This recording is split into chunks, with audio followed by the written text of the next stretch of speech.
I'll come back. I'll come back. I'll come back. I'll come back. I'll come back. I'll come back. I'll come back.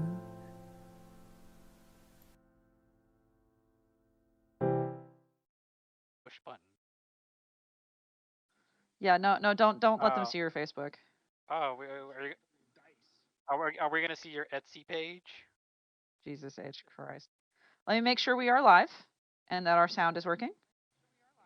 Oh, it sounds very good. The delay is very minimal today. Are we all ready, kids? Aye, Captain. All right, then I will be counting us in. 5, 4, 3, 2, 1. Hello, and welcome to the Barcast, where the bar gets lower every single week. Your bartenders for this evening are Milk. No, I'm also doing a thing. Push to talk, Milk. Enigmatic Otaku. Destroy us all! Destroy us all! Flammenwerfer. I am here again. And I'm a non-pencil. Priest is off watching a hockey game, and I'm very jealous. And Rav is off being a wonderful, cute little ravioli, and we're going to miss him too. I don't see him anywhere. Oh, you killed the ravioli. Either way, we have a wonderful guest this evening. And before we say that, for those of you who've never watched us before, we are a user-submitted podcast. You ask questions, you request the guests, we bring the guests on, and then we make them miserable for 2 whole hours with your own questions. So that's what we're going to do tonight. We do it for charity. Our guest this evening is somebody by the name of KKSlider. Way too sober for this. That's correct. During the course of this, I will be getting to know KKSlider, as will we all. I'll be asking them some questions. You can ask questions in the thread, which hopefully Alex will link here. You can also ask questions in the chat. I won't be able to watch it as closely this time because I'm doing the job of priest. We ask that you don't ask any questions that are too personal, as in like, what's your social security code? Where do you live? We're not going to answer that. We're not fucking stupid. If you want to ask weird personal questions, don't worry. Like that question. You know that question. You can ask that question if you want to. And I think that's about it. Oh, yes, never mind. We have a drinking word. Hey, Milk, why don't you tell everybody what the drinking word is today? Why are you making me work? I'm sick. Because I don't have Priest here to torture. You're so mean. The drinking word I'm tonight so is mean. changeling. I think I spelled it right. Changeling. You did. Good job. You can go back to, fapping now, I guess. I was drinking. You can do both. What he does? Mutually exclusive. Yeah, you can do both. Like Slider said. I like to think that he just looks at a picture of dice on his computer and he just like is slowly weighing it. Slowly. Sure, slowly. Anyway, moving on. Anytime you hear that drinking word said by us or our guest, you take a healthy drink. Please drink responsibly. Don't get too drunk. Don't go to the hospital again. We don't want to cause that again. Thank you. And I think that's it. Without further ado, KKSlider, are you ready to launch into this nonsense? Yeah, let's go for it. All right. Then here we go. Let's help people get to know you a little bit and start you off with who are you and what do you do in this fandom? In case you somehow missed it, my name is KKSlider, named after the famous KKSlider. Very famous. I write stories out of sheer spite. Currently, my main story, and pretty much only story, is Changing Expectations, and its current sequel approaching apotheosis. And I'm sure you have plenty of other stuff in the pipeline too, planned for down the line, eh? Well, I've got one more sequel, so a total of 3 books for this, but otherwise it's just currently a bunch of side stories and a crossover that's brand new and just released. Well, that's really frickin' cool. I'm happy to hear that. And also, it sounds like one of these stories might be about our drinking word today. Is that correct? That's right. The main story, Changing Expectations, is about a human in Equestria. This time, Not as an alicorn, but as a changeling. And the drinking begins. You did say you were too sober for this, remember? Well, I don't drink, so it's gonna stay that way. Oh, I'll drink for you then. How's that? I'm sure your liver will be very happy for your sacrifice. My liver is strongest part of me. Anywho, as far as being a part of this fandom, what is it that keeps you coming back for more? What keeps you here? What is one of your favorite parts of the fandom? That's a good question. I suppose what keeps me coming back here is that I've kind of developed too many friends, and if I leave, I think they will actually start a witch hunt to come and find me. And the fact that I can't leave my main story unfinished. The reason why I started it, the reason why I say I write stories out of sheer spite, is because I'm sick and fucking tired of all these unfinished fics. On this motherfucking plane? Yep. What if you become the monster you set out to defeat? In that case, cope. Lol. Opium it is. Shit. As far as this fandom, where do you see this going in the next 5 years? I mean, the show is over. We've got another show going on. But as far as the My Little Pony fandom, where do you see us headed? And is it a giant fireball? Well, that's a good question. Unlike pretty much everyone else in this fandom, I joined really recently in 2020, in fact. I've had a few other authors comment on the fact that, my brand new story is kind of proof that the fandom isn't dying out or dead, at least, that there's still hope. I imagine just like countless other very famous fandoms with less than desirable media going on, even though this was a Gen 5, that's the current one. Yeah. Yeah, even though that's kind of, from what I've seen, missing every mark it tries to hit, I don't think that this fandom's ever going to die out fully. And I think adding to that, I will say I was a fan of My Little Pony, and there was still a My Little Pony convention that went on starting in the 80s before any of this happened. OG bronies. Yeah. So What it did that? it just evolves over time. Do you think there's like people who are like, I'm a brony, no, I'm a brony, like the new Gen 5 bronies, and then there's the old Gen 3 through like 4 bronies, and then you just have like old grizzled like Franco-Prussian War veteran in the back. It's like you Lamb, are are you all describing me? amateurs. Yeah, Are you you trying to describe clearly. You're just like amateurs? Yeah, I know. amateurs. What did Yes, Enigma. what did the After Dark panels in the G1 conventions look like? I never went to any, so I would not know. I was joking. I was afraid you were going to give me a serious answer there. I don't know. There were after hours panels. Were though, there so schmooze dildos? God, back when it was a purple creature, I don't know. Yeah. But this brings up an interesting question. Slider, I want to know, how did you get into the fandom? Did somebody get you into it, or did you stumble here on your own? Well, the answer to that, I guess, pretty straightforward. It's porn. Beautiful. Of course. Well, I mean, that's not the worst way to come into a fandom in general.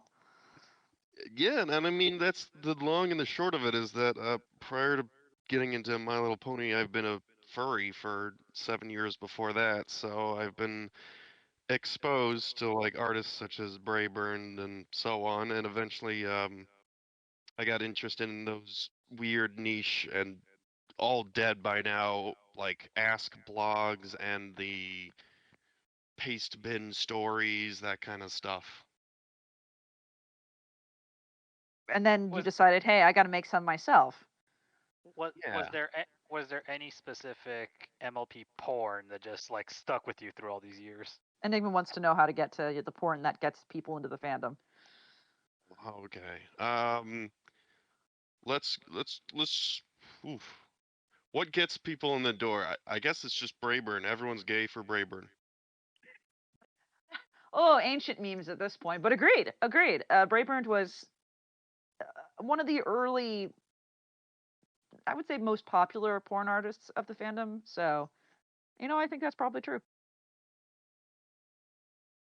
Well, I know we said we weren't going to get political, but we're going to get a little controversial right here. Slider, you're going to break some friendships. You're going to make a bad name for yourself as you answer this, so prepare. Sounds like fun. Who is best pony? Oh, okay. That's just Luna. Very well done. Yeah, you have some people agreeing here. Defend your incorrect answer. Ugh. I mean, I understand that, we can't be right all the time, so you might think that this is wrong, but I feel like, first off, she's the cutest. That's just an objective fact. There's no discussing it. Also, definitely, I feel like had the most potential for an actual character arc. I'm gonna be honest. Potential, like you don't think it lived up to that. I'm trying to remember because I'm gonna be honest. I wrote the entire first story, Changing Expectations, 500,000 words, without watching a single episode of the show. Trying to remember what even episodes Luna was in. I feel like she got some, but from my understanding is that there was originally a lot more planned, especially Laura Faust, I believe her name is, the creator. She had a lot. Lauren Faust. Lauren Faust. Yeah, she had a lot planned for Luna, apparently. Yes, I do remember hearing that as well. There were many plans that were Faustian in nature that never came to be, which is quite sad. Instead, we get just literal plot holes of her being absent, such as like during the Changeling invasion. Or that episode where she's punishing herself every night, but not in the sexy way. I don't know. To some people, it was a sexy way. Just put that out there. Psychological terror gets me hard. Jesus Christ. Well, I mean, I think that's a fair answer. And now we are going to move on to questions from our viewers. Sometimes they get weird. Sometimes they are fairly straightforward, normal questions. But we're gonna find out what we have today. Slider, you have questions from Muggany to start with. Well, you would if Muggany wasn't a dork and forgetting to post their questions.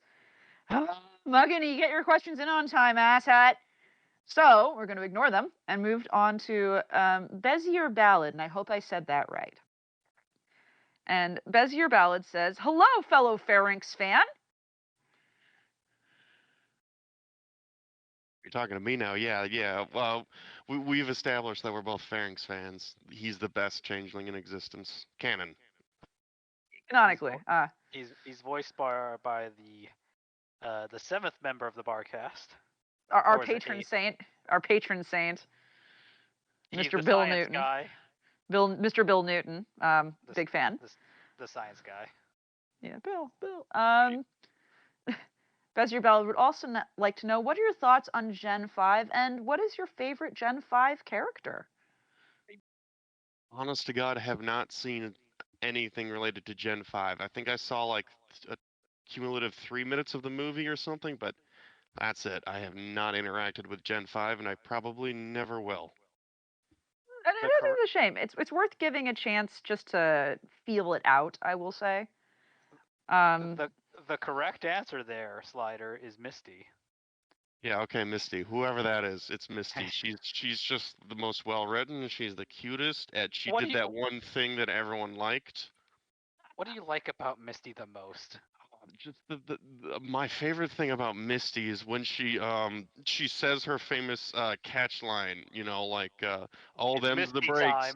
Oh yeah, it's Misty time. That's it. It's Morbin time. And I just break out into laughter and start crying. It's so beautiful.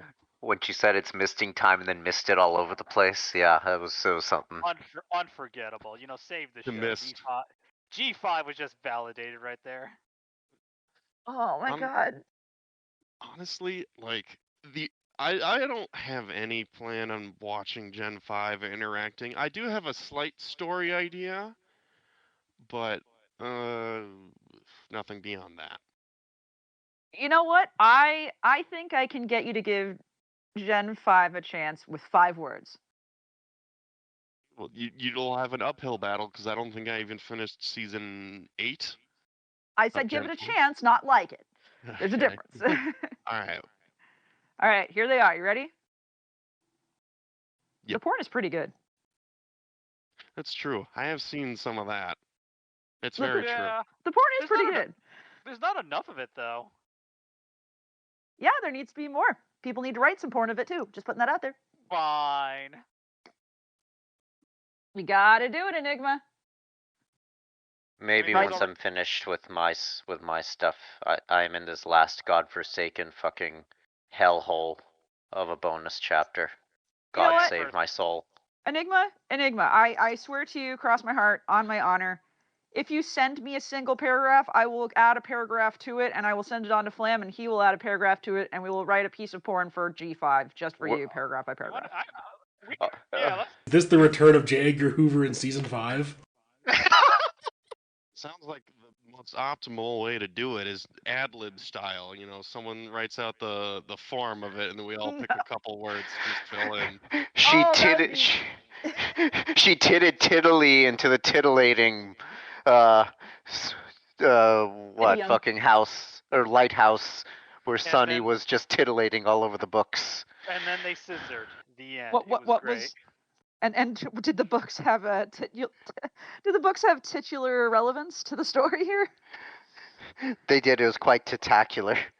Jesus Christ. This Why have chapter is about titties. Slider, this is a terrible suggestion. What have you done to us? It's getting really hot. I need a fan blowing on me for a second. Hold on. Keep Well, going at about least we those know- books. the titular books.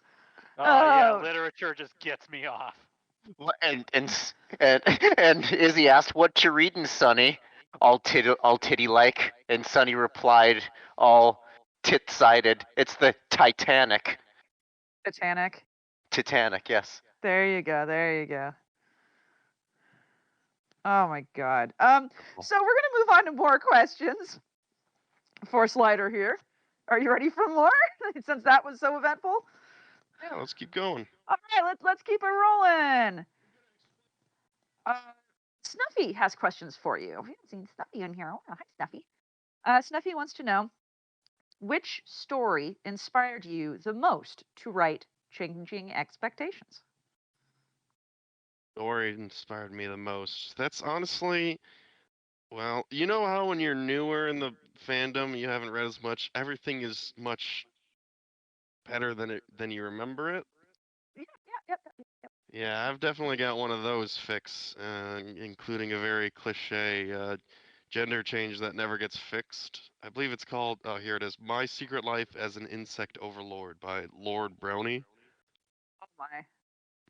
And that basically, I thought I could do a better version of that, and I think it's safe to say I did.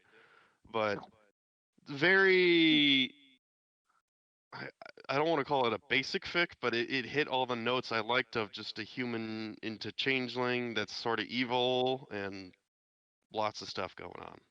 It addressed all sorts of topics like the duality of man and Yeah, absolutely. man versus boner. Yeah, and forcing your favorite ponies to kiss each other, all the important topics it nailed. What is a boner but a miserable length of secrets? Thank you, Dracula. Oh wow. Okay. What are your favorite moments when it comes to writing horse words as a hobby? My favorite moments is writing. Oh, okay. There's been several points in writing where every single thing I've been doing up to a certain point falls into place like a puzzle piece, and it wasn't planned on my part, but it makes me look like a genius, and I accept all the credit, okay? It's all skill, no luck. Well, I've had that happen a few times in some of my older, longer works where someone will put a comment after they read the chapter and they're like, "I see that you did this, this, and this and neatly tied it together. You are a genius writer." And I was just like, Exactly. "Yeah, thumbs up, kid." That's precisely what I Thank you. meant. That's exactly what I meant. Writes it down for the future to build upon that. That's one of the best parts about fan fiction is like when people have good ideas in the comment, you can steal them and claim they were your ideas all along. What's great is that that's literally like when your shit's analyzed by kids in in English class when they said the author actually meant this when the author didn't actually mean that. Absolutely. But it was like, oh shit, that's actually better. Yeah, sure. yeah. Those curtains being blue is definitely a reflection of the main character's, emotions at the time. They weren't just because I picked a random color. It wasn't because I watched Eiffel 65's big hit on YouTube 2 minutes before. Yeah, that bed I added at chapter 4, Chekhov's gun, because they had sex on that bed. And then they shot themselves on it. Anyway, wow. Sorry. Now I want to do something involving this, and I don't know what. Some sort of story. Wonderful. Do it. We can work. As far as the writing process, do you ever get that aha moment where you suddenly realize, like, oh, this is where I'm going to go with the story. Oh, this is how it's going to end. And you get that kind of head wrench of like suddenly realizing you know where you're going with all of this? I want to say yes and no. Yes, in that the previous topic with like these aha moments when you're like, I meant to do all that. Kind of similar stuff where you've been just building up. But I'm going to be honest, I kind of planned out like the entire first 3 books start to finish already. The entire plotline for Changing Expectations, the 500 words, I did in like 2 days. And it somehow was amazing.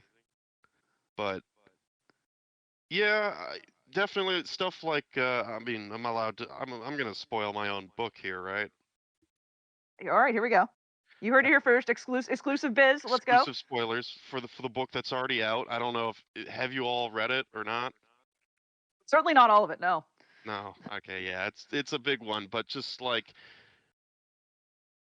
accidentally setting it up perfectly, so like a big reveal for a villain, and just turning.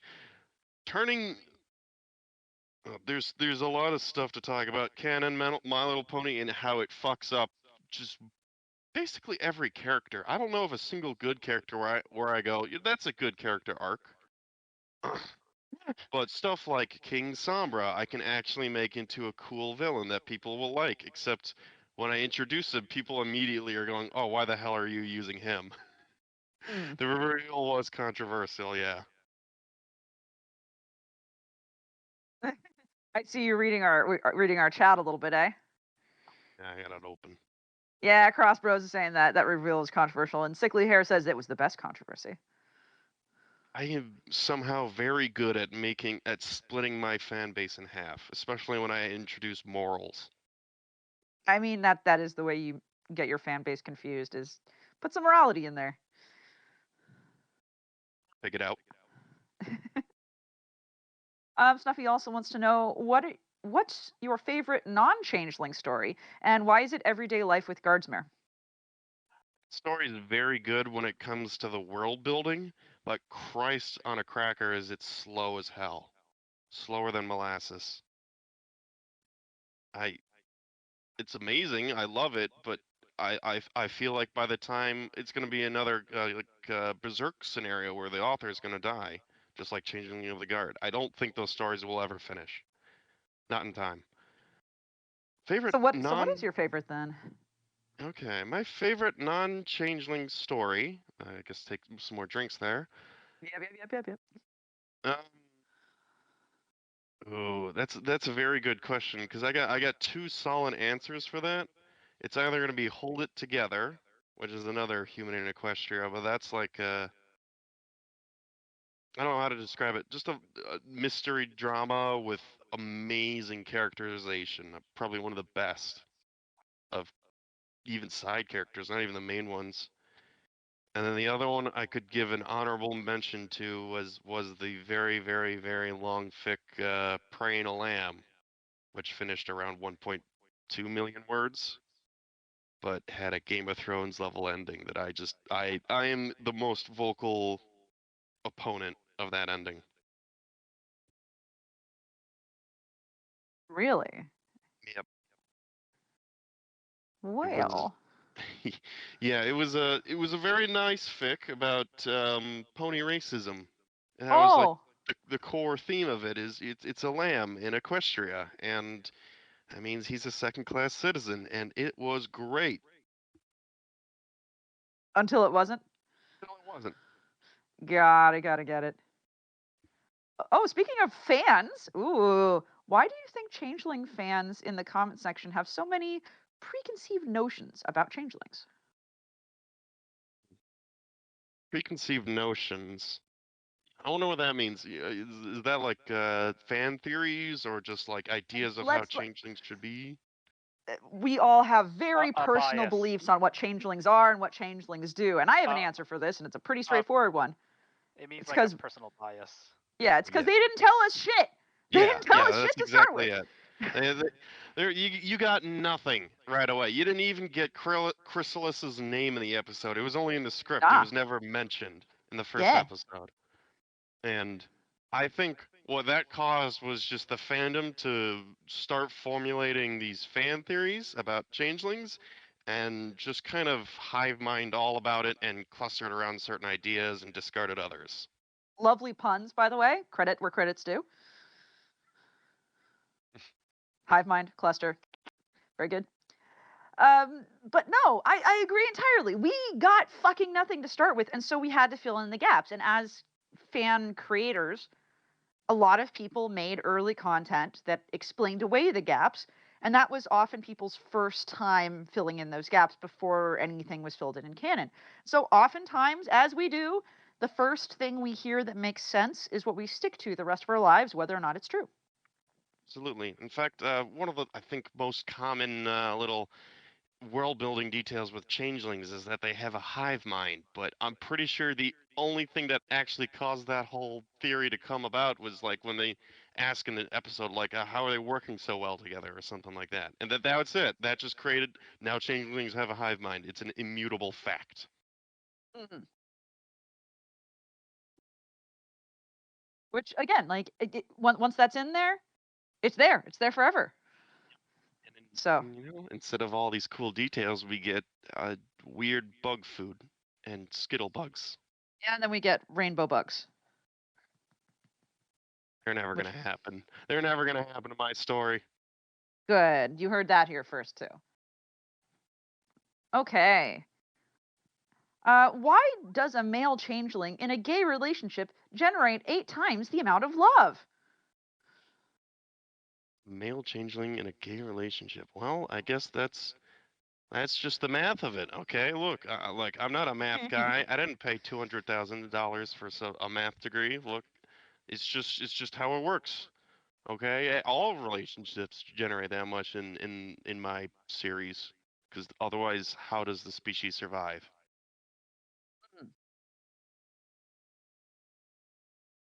We're moving on to questions from I Need Sleep.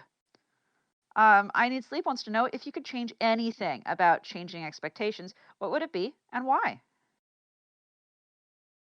What would I change? What would I change? Well, I'm sure there were some spelling errors you found after the fact or something like that.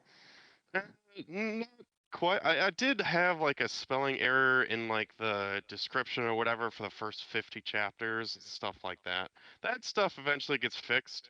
Major plot wise, the only thing I hit every note I wanted to in the first book. The only thing I could have changed and wasn't quite sold on was the fact that I shipped the OC, the main character, Phasma, with Princess Luna, the best pony, of course. In usual brony tradition of picking the best, their author's favorite, and now they have to be in a relationship. The one thing I could have done instead of that was ship them with Thorax, and that might have been more fun to write, but I think it would offer less in terms of actual story content. Gotta get that word count up. Gotta do it. Yep, just political marriages. And what is your favorite character in Changing Expectations and why?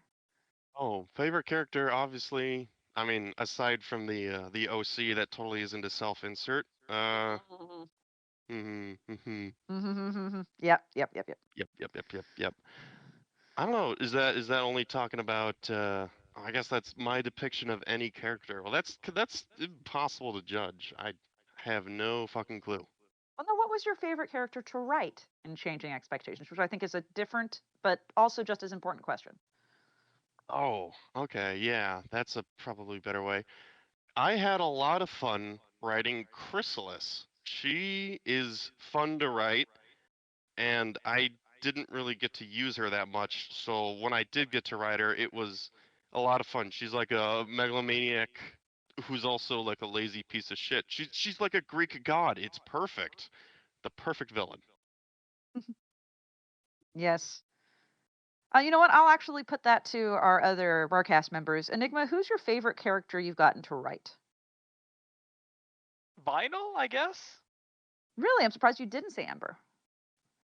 No, because Enver's pretty strict and firm in her personality. Vinyl, she's very impulsive the way I write her, so whatever. Like basically, when I think, oh, would it be funny if she did this? And in my version of her, yeah, she would do this. And Flam, if you don't say Stella, I don't know what you're doing with your life. I didn't think we were allowed to select our own OCs to be TBQH. No, it's your favorite character to write. It's absolutely her with Schnee being a very close second. You get to do Scottish swears. I don't know how you wouldn't choose her. I had to delve into some Scottish language stuff and vernacular to do it, to make it as authentic as I could. Milk, if you push to talk, who's your favorite character to write? I haven't written any characters. I don't know what you're talking about. Yes, you have. I've read your poetry. I've read your poetry, asshole. Be quiet. No. Fucking Barry Punch, because I stuck a wine bottle up her ass for fun. Right. And mine is probably Muse with Barry Punch as a very close second. And for those who don't know who Muse is, good. So we're gonna move on to questions from RK Striker JK5. Is Barry Punch even a canon character? I can't remember anyone by that name. Yeah. She's also called she's the red one with the grapes on her hip. She's in a lot of things. Yeah. She's just like a background pony that's in every. Yeah. Yep. Okay. She gets a little bit of love occasionally, but she's a background pony. Gotcha. Yeah. Like she says lines occasionally. The fandom, categorized her as the town drunk. Yeah. It's fair. Yeah. She's very fun. RK Striker JK5 says, "What's your favorite non-MLP franchise?" Non-MLP franchise. I think I don't really have any other answer other than Warhammer 40,000. I've just spent so much time reading that and interacting and hoping that, or wishing that I was run by a better company. Which is your favorite Chaos God? Chaos. Oh, I know it. It's the Great Horned Rat. He's the best. Oh, I thought you said 40K. That's yeah, 40K. Yeah, he's totally canon. 40K. The Horned Rat is in there now? Yeah, totally. You can believe me. I'm Source, a scientist. Source, dude, trust me. He says as he talks to a bunch of people who have no idea what's in 40K right now. All right. Well, have you ever done any fan work for a non-MLP franchise? No, nothing. No art, no stories. No art, no stories, nothing. MLP was the first time where I went, hey, this is nice. I like this. I'm staying, and they don't have a choice. I understand that. Well, I'm glad that we were able to sucker you in. Like, cute ponies are always a win. All righty then. Arcade, why? Arcade Striker would also like to know, ever dance with the devil in the pale moonlight? Sounds like lyrics to a song. It's from Batman. It's from Batman. Oh, yeah, I'm not into superhero. The only superhero I actually know anything about, the only superhero I know anything about is One Punch Man. The best one. This is old Batman. This is not like. This is Michael Keaton Batman. Yeah. This is old times of the 90s. And then there was the other Batman where Gotham for some reason had glow in the dark paint everywhere, which I kind of liked actually visually. Yeah. The Burton era was an interesting era for Batman. Put that out there. Cool. We're gonna move on to somebody I know is in the chat. We're gonna move on to Unamused Waffle. And Unamused Waffle would like to know, would you consider yourself more of a dumb orange bug or a big dumb ape? Asking for a friend. Fortunately, despite what I hope for, every day I wake up as a big dumb ape. Maybe one day I'll be a dumb orange bug, but not today. Do you think raid works on them? Like if you sprayed them with bug spray, would they just like fall on the ground, curl up, and die? Oh God, I want to write it. Be like Oh, pepper spray. I was instantly thinking about that pencil. That's right up your goddamn alley. In fact, I'm pretty sure I did see like a comic about that from I don't know, one of the more jokester artists about I think Cadence. It's that jokes the artist who does the hilarious comics with like a three-way relationship between Chrysalis, Cadence, and Shining Armor, and like Cadence Yeah. used raid on Chrysalis in one of them. And then she delivers her a pizza. I love Yeah, the the idea pizza. of Anon going like camping with Chrysalis, and there's like mosquitoes, and so he sprays them with bug spray, and she like flips out and is like, "No, you're hurting my brother!" And then he's like, "Bitch, fuck off!" and like spritzes her with bug spray to tell her to go away, and it just melts her face and kills her. I would do that. And the real twist is that it wasn't actually bug spray. It was just liquefied Raid Shadow Legends. Nope. We're done, and we're done. It was just soap and it was just soapy water because she never bathes. I'm done. I am done. It would be cool. Water. It would be like spritz, like you said, like a cat. Just like every time she steps out of line, just. Except the human has to suffer in my story, not the pony. Sickly Hair wants to know, do you think Amazon will pull Rings of Power on 40K or actually make something worth watching? Oh, all right. Yeah. So the deal with that is that Warhammer 40,000 is just getting a brand new show. It was just announced. And I heard who's involved in it. Yeah, So. Henry Cavill, who's Superman. Superman and Geralt. And unlike you shouldn't be talking about Rings of Power. That you should be talking about The Witcher, because that was apparently a flaming train wreck. I stopped watching after season 1, but the good news is, to be fair, I've enjoyed it, but some of the creative directors and producers have systematically alienated the writers and the actors by being shit in every way imaginable, and I think that's inexcusable. Well, that's because the producers know better. They have it in everything. But Henry Cavill was a fan of The Witcher, and he is a rabid fanboy of Warhammer. So yeah.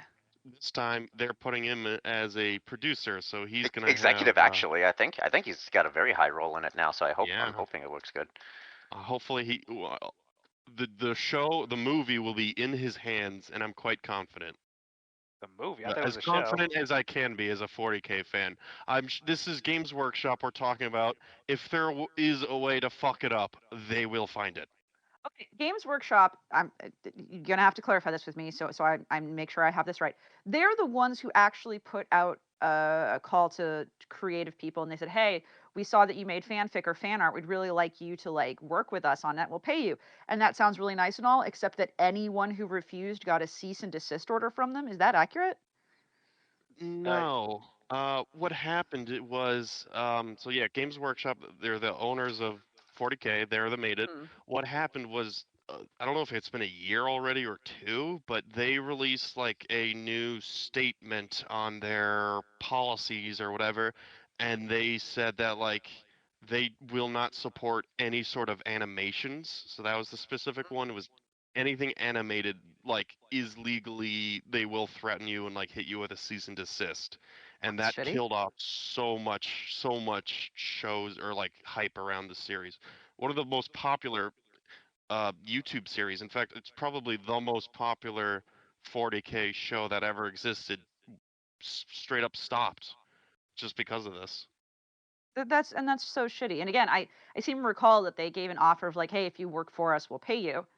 But anyone who refused that got slapped with the same cease and desist. Well, I'm not Pencil. I'm not going to name names, but a friend of the Barcast does sort of work for them. You could ask them later.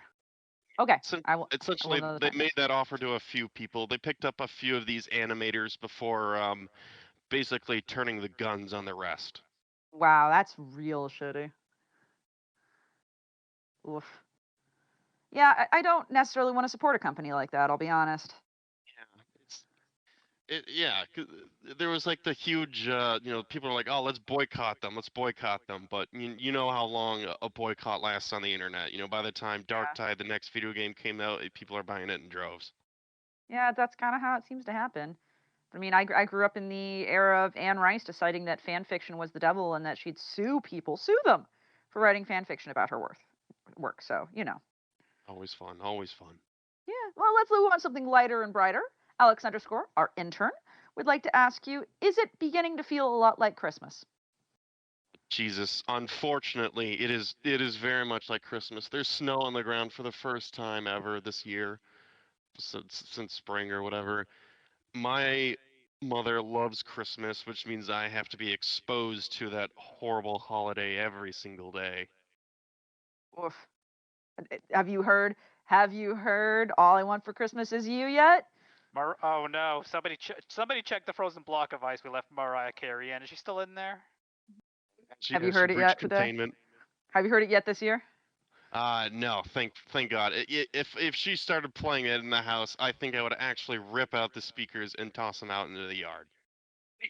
I don't blame you. But what is your favorite Christmas song? Favorite Christmas song?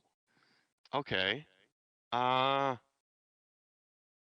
And Nightmare Before Christmas is a Christmas movie, and therefore every Nightmare Before Christmas song is a Christmas clarify, literally going through my mind every single Nightmare Before Christmas song and figuring out which one is my favorite. What? Specifically, it has to do with Christmas in that movie, so that eliminates like half those songs. No. Every movie, all of those are Christmas songs because they're in a Christmas movie. Okay, all right, then probably Jack's Lament.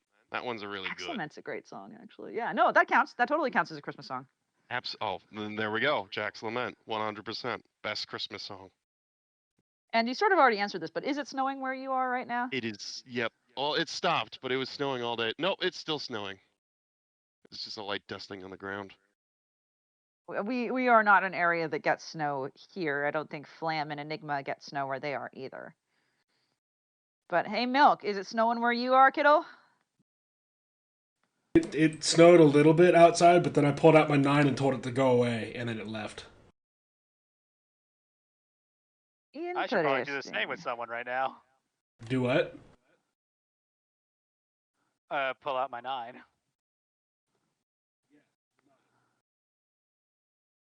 Someone just said they liked Mary Carey's Christmas songs in chat. Can we ban them? I want them banned.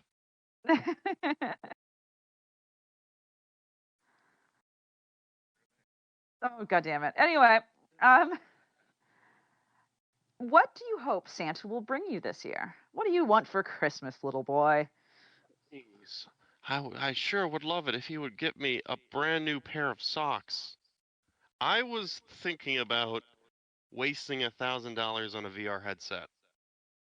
I mean, making Santa I was waste. just talking about that today with Milk before you showed up.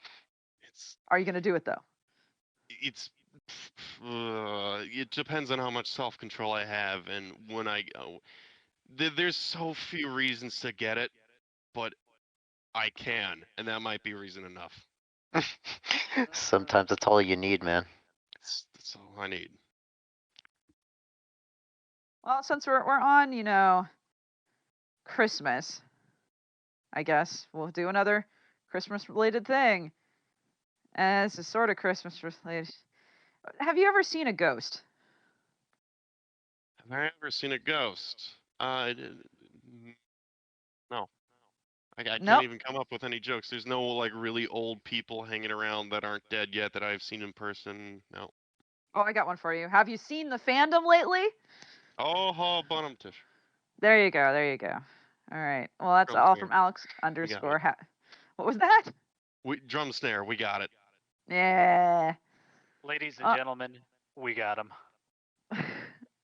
So that's enough from Alex _. We'll move on to Lunaric. Reminder to everybody, we're coming up halfway through the cast. If you would like to get your questions in, we will have time to get to them all. You can go to the thread. There should be a link in the chat to the thread at this point. Just go there, post your questions. All of you can do it. It's great. I will ask them. And now we move on to questions from Lunaric, who says, How do you feel about the theory that changelings require love to cast magic? And while they could survive without it, they are effectively without magic. Yeah, I've seen a few fics that do this. It's interesting. It's very interesting, but it's also like a very dark take because, well, okay, the ones I've read have a more of a dark take where it's like, you're pretty much using part of your soul. I think that's okay. I'm gonna be honest. What that makes me think of is like species balance and like how unicorns are just objectively the best species, and Oh, it's are not they? even fair. Well, let me just say, I guess changelings would be the best because they have the power of unicorns and they can fly and they can change species. Well, there There's you just go. there's no real like balance. Like why on I almost said God's green earth, but I guess the planet's Equus or whatever you want to Why call it. in Equestria? Why in Equestria would you ever want to be a mud pony? Why? Maybe I just like underdogs. Sounds like you love being domed because there's nothing going for you in life. You Well, you get the honor of being a farmer. Congratulations. I just love realized, being covered in mud. I just I thought realized the whole thing was that they have like the equivalent of like green thumbs and like greater and some form of earthly magic, quote unquote. they do, and in G5 that's been up to like 10 degrees. They can now just like plant bend. Yeah, but like then we revisit the point of hell yeah, brother, we get to be farmers for life. Like they get very good at being in the lowest stratum of society. Congratulations, have fun with life. Look, if I got to talk like Macho Man Randy Savage, I would absolutely be an Earth Pony. Didn't their Chris? Very good this year. Dear Princess Celestia, I didn't learn anything today because I'm the cream of the crop here. Princess Celestia, someone came into town today. They looked weird, so we burned them at the stake. Oh yeah. Snap into a Slim Jim, brother. But didn't their Christmas Carol confirm that the food depends on them entirely, though? Oh yeah, they're a necessary cog in society, but they're just that, a cog. Yeah, just a cog. Big talk for someone within starving range. Okay, what if all of the Earth ponies just have bigger cocks? What if that's their ability? Is that they just Tied to Fuck vaginas, it. tied to vaginas, That they bigger fuck. dicks? They fuck. Now things start to get more even. Now things start to get more even. Have you Best seen sex, Trouble Earth ponies. Shoes? Have you seen fucking Trouble Shoes? He's got For a this part, horrible you don't really see any Clydesdale versions of like Pegasi. Trouble Shoes is hung like a horse. That motherfucker is a horse. That's why I said it. She's a horse. He's Fucking, Clydesdale. you think they call him Big Mac because he's just large? Yeah. No, he's a Whopper Deluxe. Jesus fucking Christ. So we're gonna go on to what would you say is your favorite writing trope? My favorite writing trope. Oh. Yeah, like Hooker with a Heart of Gold, or like blind psychic child from Maine. Or nerdy cult just has a massive schlong and fucks. Like that there you go. That's a porn trope. Yeah, there you go. True. Yeah. Yep. Writing that down for future use. I love it when the main character suffers. Just that in general. Just when they suffer. Point of view characters. Just put them through the grinder. Wait, hold on. Am I your main character? Are you? Gross. No. There's got to be a follow-up arc where they get taken care of by someone. But yes. Tear them down to build them back up and heal them is your favorite trope. You subscribe part. You subscribe to be a writer. You must kill all your darlings. Notion, eh? This part, yeah. Either kill them or sell them to Disney. Oof, that's death. That's tough. Kill them, but you can just kind of like peel them like a potato. Oof. Yeah, no, I've literally done that in a story actually, so I can't talk. Right. Yep. I did have somebody peeled like a potato in the story. Was it Spike? No. I believe it was Rainbow Dash. Yeah, I'm pretty sure it was Rainbow Dash. Too late Yeah. to throw Spike in there as well. No, I did that the rest of my stories. Don't you worry. Don't you worry. I hate Spike so much, and most of my stories have nothing but Spike hatred in them. Ask Enigma. Enigma, like I still what percentage? think that's like 80% of the time, but I still think back to that one Spike story where he was about to do something that finally made him happy, but then literally you wrote down, but then wait, the author remembered she hated Spike. I actually did have like a fourth wall break where I talk about how much I fucking hate Spike, and then I make bad things happen to him anyway.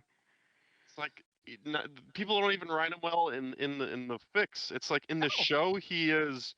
I'd say his middle name is Wasted Potential, but they don't even give him a last name. He's nothing.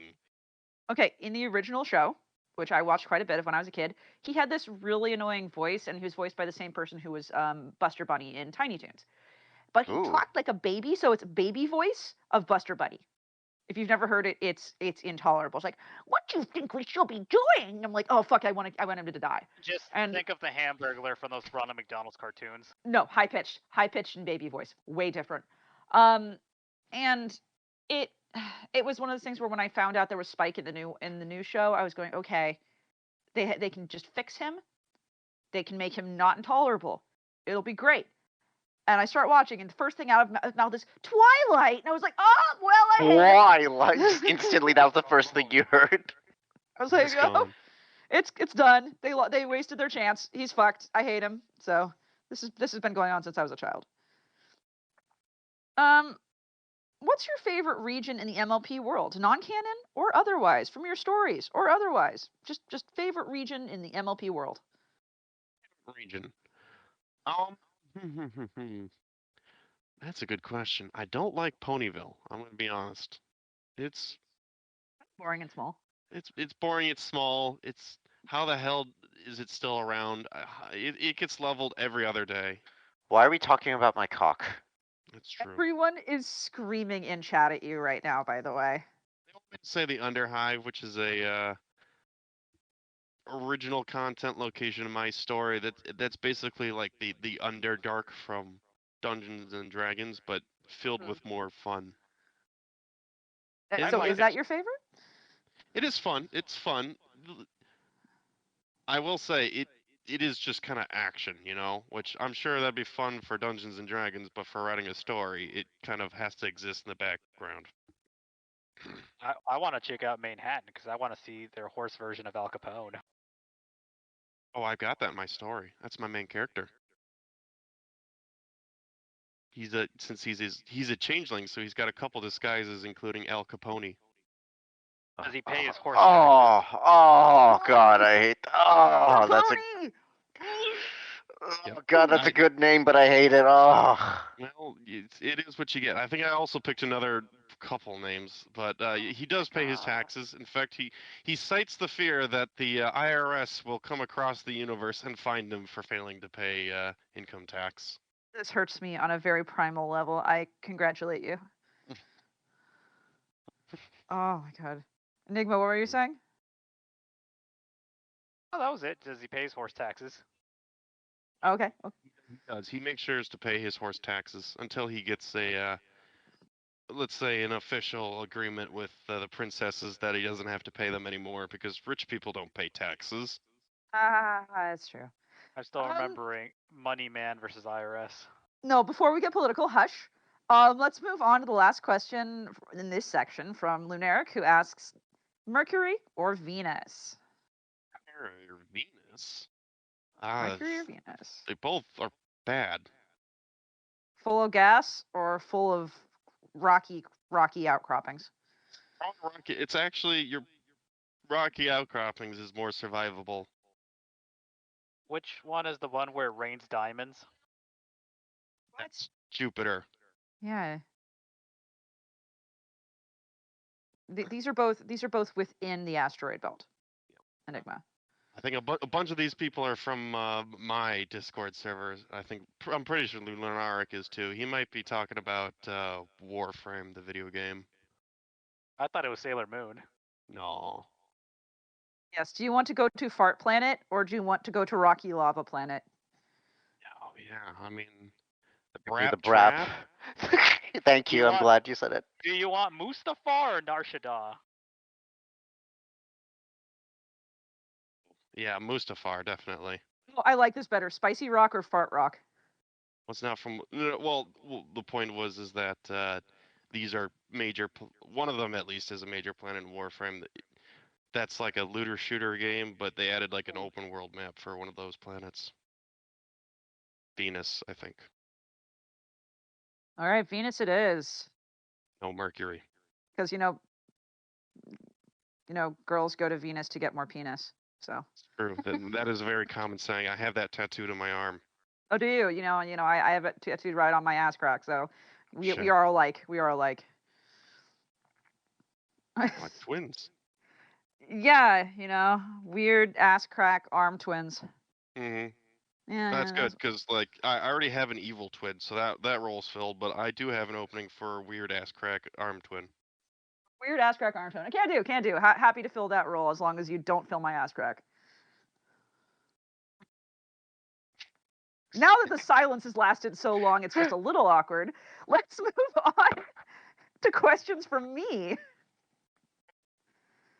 We'll go through these fairly quickly so we can get to our break. And I would like to know, bees. Bees. How many bees? Bees. I mean, that's fair. I'll give you that. Genuine question. How exactly do you handle writing big-ass 500K word epics emotionally? Emotionally? Oh. That would again have to do with spite and just all those goddamn stories that fuck up or they aren't finished and only it falls to you to get it right and you get it right, you write it and you know it's going to be popular and you're vindicated and you get an ego as big as a planet. Venus or Mercury? Oh shit. Let's go with Venus for that one. Yep, because you're full of hot air. Damn Yay! right. Anyway, and now the serious questions, the more serious questions, the questions that I ask every time. What would you whisper into a vagina? Okay. I would whisper and ask where the clitoris is, because apparently men don't know where that is. So I figured I'd ask the source. And what would it whisper back? Oh, I don't know. I've never spoken to a vagina, but I imagine it would be look up. God damn it! Hey Milk, can we get a note on the time so we can mute that when it goes on? Oh, sorry. YouTube? It's all good. It's all good. It was hilarious. It was hilarious. Twitch can go fuck themselves. But yes, we will need to do that. We'll need to know what time we're at. Hello. This is the time when you're supposed to edit. Just before the mid-roll ad. Is this where I just start saying all of the gamer words before we have to? No! Don't say gamer words. Heated gamer moment. It's okay. It's okay. We will literally just at the hour mark we'll know to do that. And we are actually exactly at our mid-roll section. Enigma, are you up for helping me with the ad break today? Yeah, sure. I kind of zoned out here because of stuff back here. All right. You don't have to if you can't. I'll grab Flam if it's easier. Yeah, why don't you grab Flam? All right. Hey Flam, you're gonna help me with this today. Yeah. What else? Okay. Hey Flam. Yeah. Did you know that actually we sponsor a charity? Huh. Really now? Yeah, it's a charity called Red Wings Horse Sanctuary that helps real, actual horses. Do you know how you can give money to them? Tell me more. Well, you can either go to Red Wings Horse Sanctuary's website and donate directly to them that way, which is very fun, or you can give to our Patreon, which hopefully we'll have a link for in the chat. I don't know if our intern is working today, so maybe that won't happen, but it's, is it the Barcast? God damn it. What's our website? The Barcast. Yeah, what else? Shut up. It's thebarcast.net, I think. I'm going to find out if that's actually our website. It is thebarcast.net. It's thebarcast.net, and there you can see our Patreon. We also get money when you watch our YouTube videos on our YouTube channel. We get money when you donate bits. You can do that for free by watching ads. Click the little diamond in the lower right, watch some ads, get some bits. If you donate bits, we get those as actual money, and those go straight to horse charity. We do not keep any for ourselves. It's not just a nonprofit. We don't keep any of it. Flam, what do you think that money goes to at Red Wings Horse Sanctuary?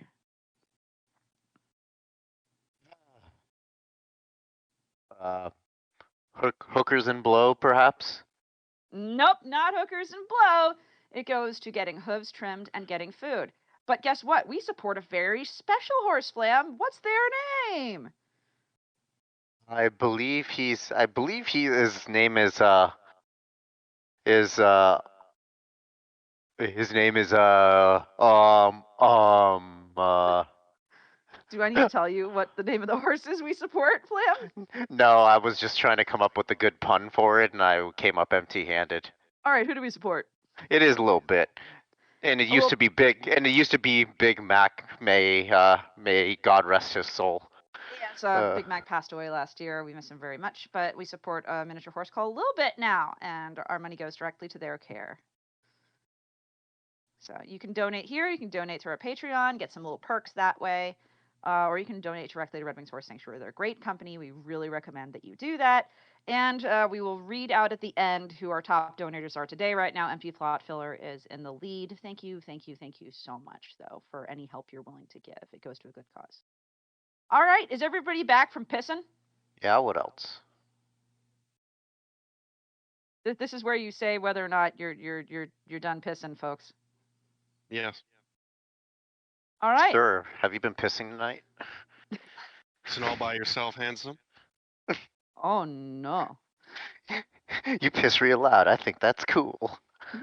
I can tell we're back. Fuck. Okay. You know what? Because we need it, we're just back. Hey, what's the name of those black pony creature things that can do magic and fly? Those are insects. What kind of insects? What do they do?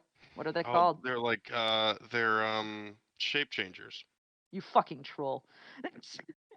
Changelings. It's the best species. They're changelings. You can have two drinks for that.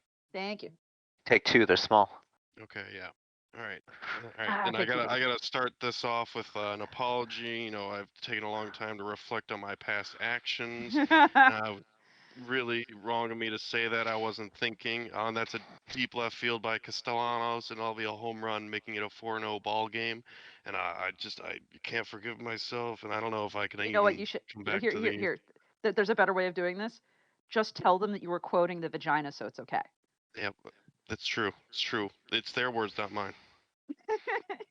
Yes, that's a vagina word. God. It's a quote. It's a quaff the pussy. Quoth the pussy. We will not say what quoth the pussy, but there I hilariously had a pseudo moment like that. My first time with my girlfriend. It wasn't a look up dumbass thing. It was more of a preemptive. I have it pierced, so you have an iron sight. Wait a second. Your lady has a pierced badge? Yes, and she introduced it by saying it should be easy for you to find because it's like looking down an iron sight. You play video games, right? My man. Bless this woman. No, fictional. This is all fictional. No, I wish I was joking. I wish. We've talked to her. We have talked to her. This woman doesn't seem like she's real, but she is real, and she scares the shit out of me because she sounds terrifying. I've met her. I've sat on Flam's lap in front of her, and I said, "Look, I'm sitting on your boyfriend's lap." So you're saying is you saw both of them in the same room at the same time? Yes. This isn't the Smash Mouth Guy Fieri, insane clown posse situation. No, she is somehow real. Though I will be honest, with some of the things he said about her, I straight was like, if he's fucking lying to us and making up a girlfriend, I'm gonna be pissed. But nope, she's real. So we have a recorded incident of someone in the MLP fandom with a girlfriend. That's wild. I mean, I have a girlfriend, so whatever, man. So there you go. I also have other partners though, so it's fine. Lunaric has more questions for you. Are you ready for more Lunaric questions? Yeah. Lunaric wants to know, have you watched the entirety of Gen 4? Or how much of it have you watched? After finishing my entire 500k word story, I sat down with some friends on the server and watched most of it. I gave up at the school arc. It's so bad. Whatever season that was, 8, 7. Which ones So were considered Gen 4? that was still Gen 4. You missed out on Cozy Glow, is what you're saying. Yeah.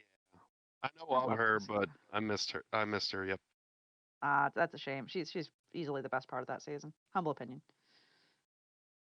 There's also a lovely episode with Chrysalis just getting pissed off at incompetence, which is also fun. Remember that episode where she catfished that monster? Yeah. So have you seen both the cartoon and the movie, or have you not seen the My Little Pony movie? I also saw that movie with the friends. Yeah, it was good.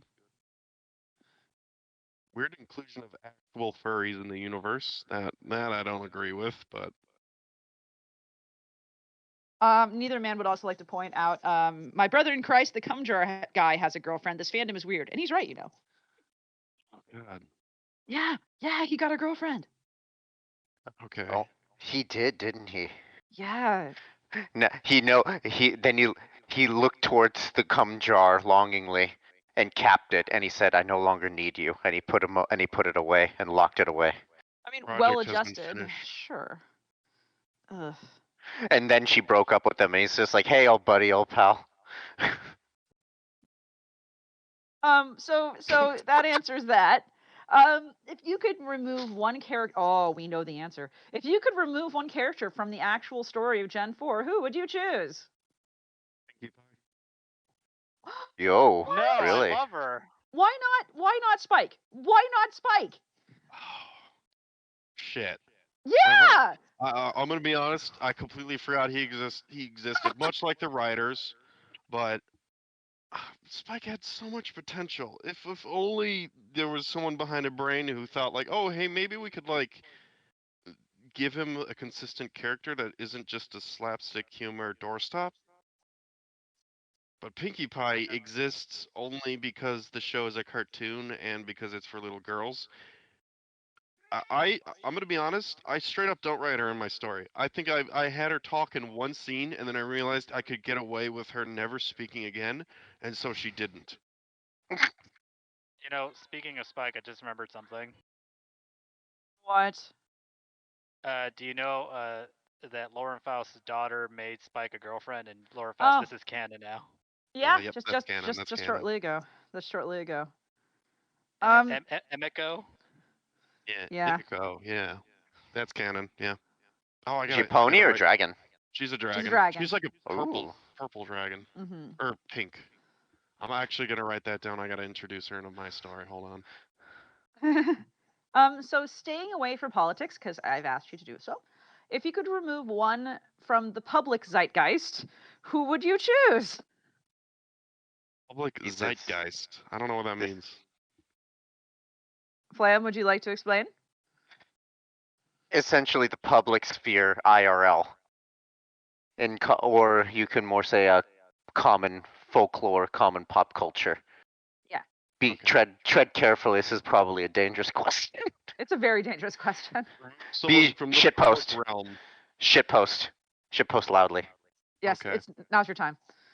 Okay. If I could remove one person, it would be just the Kardashians. They share like one brain cell, so I'm counting them as one person. Oh, I'm down. Nope, we That's agree. fair. We're good. That's a great answer. I approve. You're correct. I approve of it too. Have you ever read Diaries of a Madman? No? No. He talks about a lot on my server. I have not. I've read other terrible stories, but I'm not reading that. Really? Yeah. So I am very familiar with the author of this. I'm gonna ask you to remain silent just to conserve any goodwill you have between you. Yep. I'm gonna do exactly that. Yep. Yep. I've heard a lot of bad things about Diary of a Madman, I'm pretty sure. It's also, there's another story, Man of War or something. That also gets talked about. I think what I heard, Diaries of a Madman isn't the worst out there, but it does some bad things. I can't remember. There's so much drama with so many of these stories. Well, what counts as worst too? Because like, if you want to talk about worst written, there are much worse written things than Diaries of a Yeah. Madman. Just putting that out there. There are things that are intentionally poorly written. There are accounts, I'm not going to name names, of Oh, yeah. people who just write terrible stories, and there are people like me who just write shit posts. So I don't know what to tell you. Definitely, the worst stories are the one that are good enough to capture your attention, but then they just like ball you up and then like dunk you into the trash can. Yeah. We were this close to greatness. There's so many. All right, I'm gonna have to turn the mic over to Flammenwerfer. I'm gonna have to get going soon, but I want to hear Flammenwerfer ask his own questions. It is my turn. So Yes. here we go. Yes, I do have a few questions, especially for someone who has also written a very, very large fic. What are some challenges you found in writing a fic, pushing that zone of 250,000 to 500,000 word mark and beyond? Some challenges I found, and I kind of haven't done anything to fix them because I'm too lazy, is remembering who the hell knows what secrets in the story. When you have a lot of information going around and people are at different points, it's almost like Game of Thrones, just sporadic, and keeping track of who knows what and who needs to have like a reaction. That's just a pain. That's true, and I myself am a lazy sack of shit, so I don't write certain things down. And there's been once or twice where I've released someone, and some astute viewer says, "By the way, you contradicted yourself because this happened earlier." And I'm like, "Fuck, I forgot about that." Oh, and I've done that. I make a very quick stealth edit and republish. Yep, that's Girl same. again one of the best parts about fanfic is that you just get a live pre-reading audience who just fixes all your mistakes for you. There's been one or two where it's just like, you said this, but then I actually, the writing that would have taken to actually quickly quote unquote fix that was too great, so I had to kind of bullshit wave it away somehow through basic twisting of words and explanation in the comment. I didn't feel good about it, but I was also too lazy to fix, and it was already published, and I didn't want to see the chapter ever again. I get that. It's a lot of work remembering shit, and I'm lazy. You're lazy. We're all lazy. Let's just pretend that stuff makes sense for a bit. Agreed. So, but jumping off of that though, what would you say is your optimal chapter length? So, I've discovered that I am happy only when a chapter is 3,000 to 4,000 words long. That's a good enough length to actually accomplish stuff on like 1,000 words and those stories, and I get like consistent feedback on like 11,000 or 20,000 word chapters. I feel that. Do you feel your audience prefers, I guess, longer chapters then versus shorter chapters, or do you see a bias towards either way?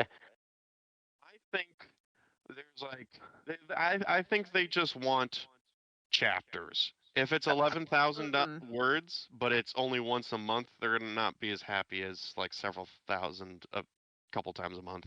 People like to see progress. Yeah. Yeah, I agree. I did a poll of this once, and there's a surprising amount of people who said, "No, give me the long chapter. I want to dedicate a portion of my goddamn day to this." So it was like, They want the long man. yeah, they want the long line of coke. Exactly, but this is a give and take relationship. If you give them a 20,000 word chapter, there's only so many comments you can inject into your veins. Just inhale. I do this for the comments. I assume you guys do it too. The comments play a nice role. I will admit that. No. Well, you do it for the revulsion. Yes, Dental. I do.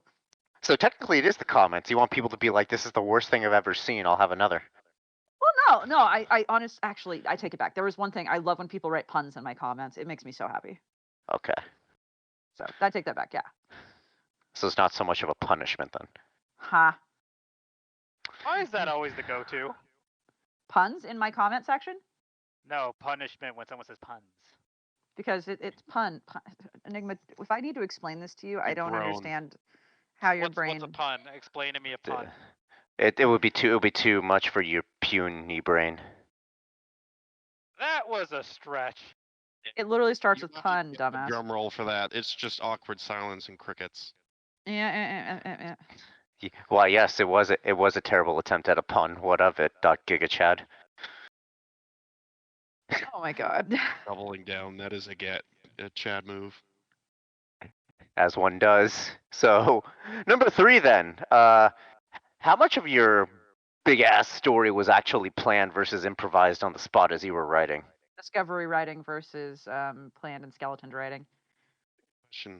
So for the 500,000 word fic, my outline's about like 10,000 words. And then beyond that, I just will, like, for when I start writing a chapter, I'll have a couple bullet points, maybe like 10 bullet points, not even a full sentence each. And then I turn that into like 4,000 words or whatever. I've had some, it's very rare where I'll actually plan out like even a whole conversation. Those are like very specific, huge story moments. Otherwise, I'm just picking a couple bullet points and going, all right, how do I need to write this? And then I sit down and write. Right, that's fair. I used to when I was a wee bab with writing, I improv the whole goddamn thing. I'm sure that was a shock. That's a shocker to a lot of readers here who read my shit before. It was a fucking Paragraphs. yeah. No, the problem with me was ellipses that I saw. Yeah, the ellipses and the paragraphs, absolutely. And Semicolons. I stopped using semicolons for that Good. explicit reason. Good. But yeah, it was always a fuck it, we're do it live moment. And then as I matured a little bit, it just became here's the key events I want to happen in the story, and there's maybe like 5 of them. And I tell myself meander however way you want, so long as you get there. Yeah, And I think it's probably one of the biggest killers of long fics are the fact that people don't plan their story. So they start writing and then they run out of steam and then it just sits there unfinished. Alternatively, over planning is also, I found, problematic. Yep, because definitely. if you stick to a rigid construction and as you're writing sometimes inspiration actually strikes you and takes you in a completely fuck off direction, and suddenly your whole story is bunk, or at least half of it is now suddenly trashed. So but go on. I may have killed a story because of that. There was like a great story where like Thorax and Pharynx were like children and they were adopted by Fluttershy, and it was like a very cute slice of life fic. Okay. And the author was saying like they're not entirely sure how to be going about doing this. So I'm like, oh, just sit down and like plan a rough outline of your story. And they said, okay, I'll do that. And a couple months later, they said, oh, I'm still writing the plan, so there's no new chapters. And a couple months later, they were done with the fandom. Oof. Yeah. Unfortunate. I don't know. Sounds fortunate to me. Oh, that. Oh, yeah, or fortunate, depending on how you look at it. Now I just actually green text my chapters when I'm like, okay, this is supposed to happen. How does it? What's a very rough outline, and then I just turn that to words like you do. Yeah. It's a perfect balance of giving a shit and half-assing. Flam, I would like to interject and say that Crossbro commented in the chat, wait, Slider, you killed that story? You ass. Yeah, I'm sorry. I love the story. I even got art from that artist. Citrine Sky was her name till she stopped. I love that. You offered very solid advice, and the advice destroyed the fic. She just up and left. She's like, I'm done with this. Goodbye. I'm like, well, there goes that story. Oof. That's fucking hilarious. So I guess in that same vein though, if you can count them, or if any at all, how many corners have you ridden yourself into for your story? And did your readers end up ever noticing, or was it more of a behind the scenes thing you were able to kind of explain away or write away in the back end? Good question. the story's long enough where I don't really remember many instances. I try to anticipate those and then get ahead of them. So, like, something I've noticed just from writing now is that there's a lot of movies, books, TV shows, whatever, where the authors, the writers, clearly want something to happen, but they have no fucking clue how to make it happen. They have no idea. So you get like instances are like, why are they doing this? I don't know, because it has to. And that's kind of like a thing I keep in the back of my mind where stuff has to happen for a reason. And I've avoided corners. It's all a nice circle because of that. There's been one or two comments that have actually shaped the course of some stories, I will say, in that vein, where I'm planning something and it's sort of like a cliffhanger before the actual reveal, you know? And then someone comments is like, ooh, this is getting spicy. I bet what's going to happen. And they list their theory here. And I read it, I'm like, holy shit, that's actually better than what I fucking thought was going to happen. Oh, I hate that. Yeah, we're like, oh, that's a good idea. What I like I subtly modify a few things to kind of put it in the same vein and add my own take on it. But I'm like, ooh, that's actually an excellent thing. And there was one time there were a couple instances where I said, you know what, that's actually more correct, and I'm actually going to take that suggestion, and I wrote it that way. Others have been more stealthily, and I'm like, you will never, no one will ever believe you. No one will know. What I like to do is pepper little breadcrumbs that seem insignificant at the time, and then later on I was like, wait a minute, that shit that I thought was nothing turned out to not be nothing. Oh yeah. That's literally called like foreshadowing, dude. Yeah, that's how it's supposed to work. Yeah, that's what you're supposed to do. You did foreshadowing correctly. Congratulations. I'm doing that throughout my the 2 books I'm currently writing. I'm foreshadowing a lot of stuff, but currently there's not enough breadcrumbs for people to follow the trail. So, and I don't think people have even called out the breadcrumbs. I'm setting up something huge and like no one is paying attention. Or at least can solve it, and it's great. The best part is misdirection. That's the best way to do it. Is you don't hide it, but you kind of have them focus on something else, and the misdirection is what actually set. I'm not good enough for that. I would probably need way too many words to achieve that, but that's what I've noticed from good writers of very long, winding plots. They're excellent at misdirection. I've got to step away, but Slider, thank you for coming on. I hope these guys treat you well, and if you don't, tell them that your ass crack arm twin is going to punch them in the face. That's right. That's right. Thanks for having me. I'll be sure to hold you to that. Okay. Please do. Break Please do. their arms I'm very if good at. they step out. I said to punch them in the face. I'm very good at that. Okay. All right. Bye. Hey, later, Pencil. All right. Now that Pencil is gone, let's bully Slider.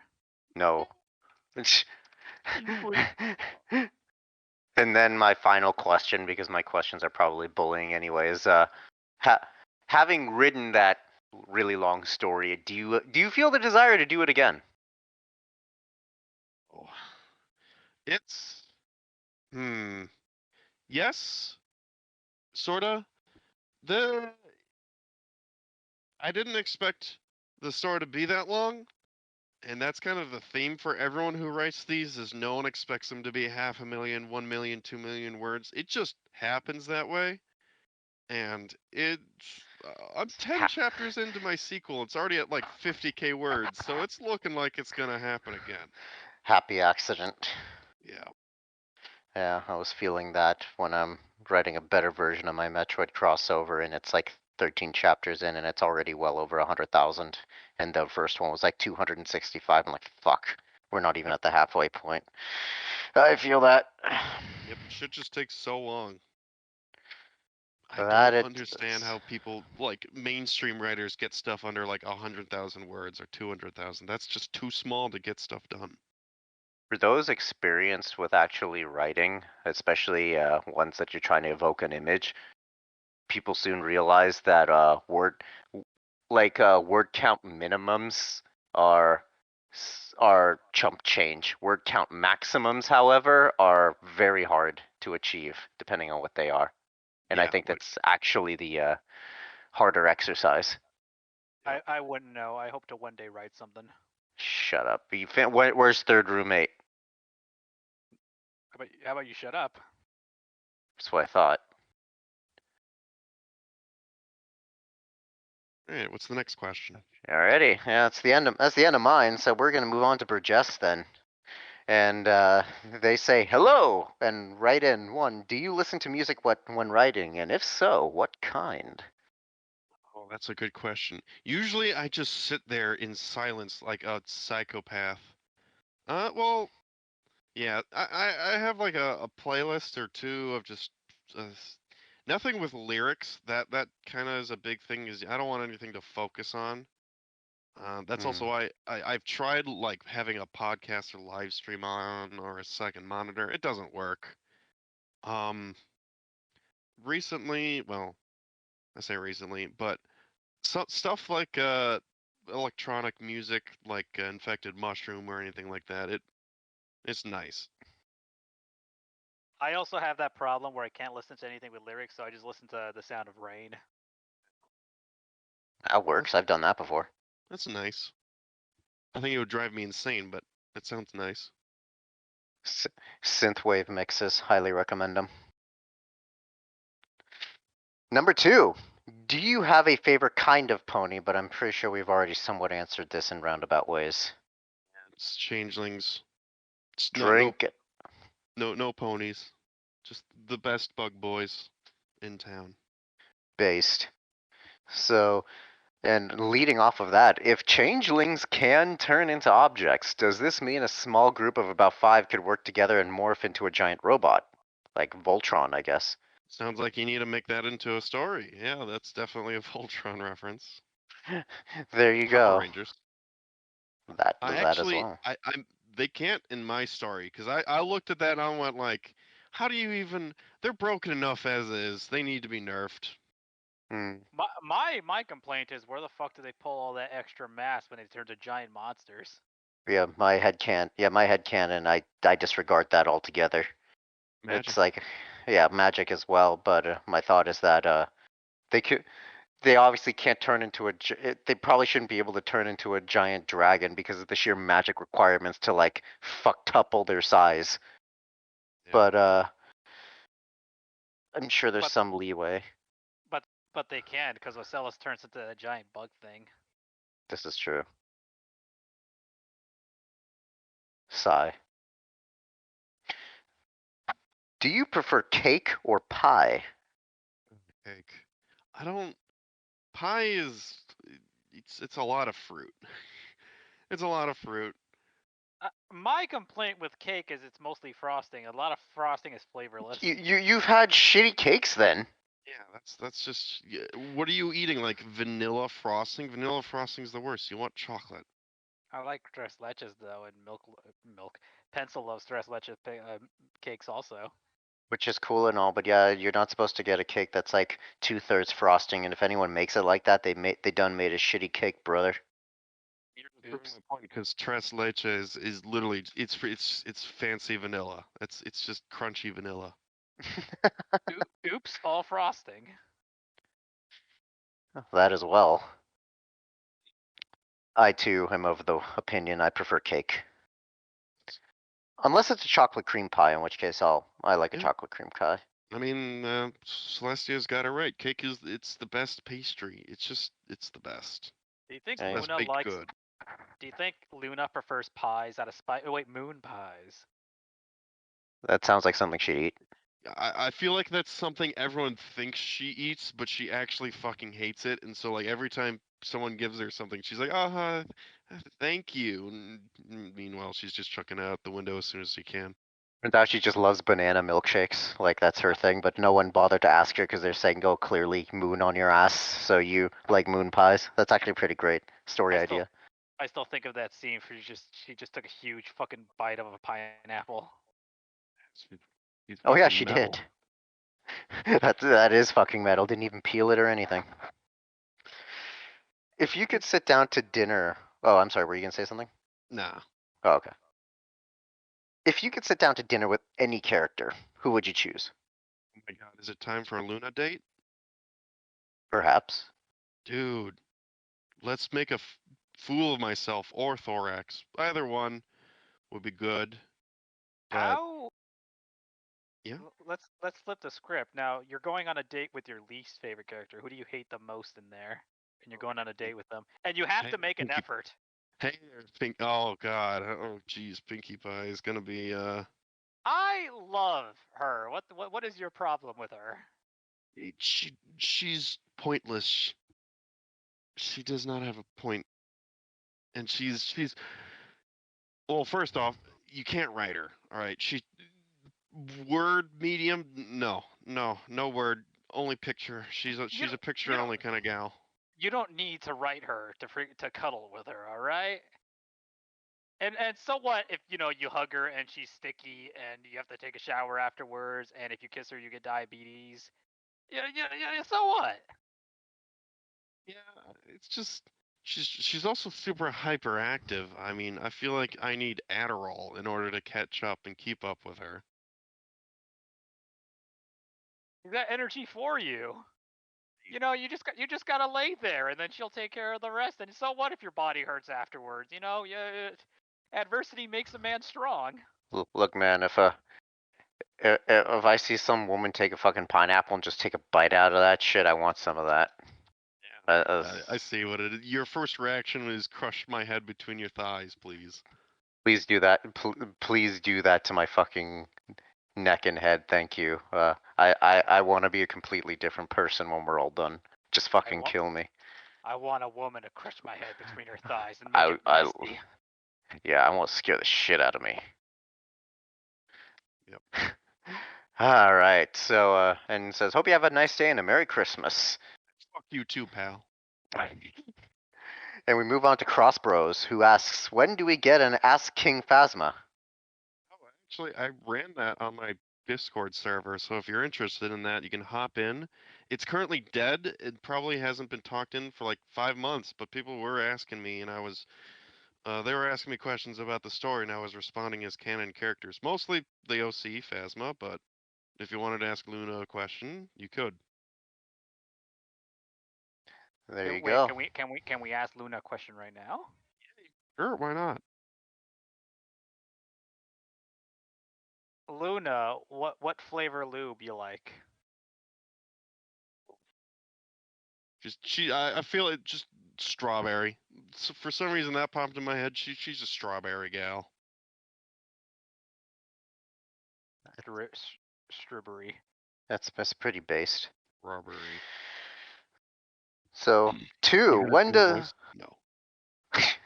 I'm not doing a voice. I can't do voices.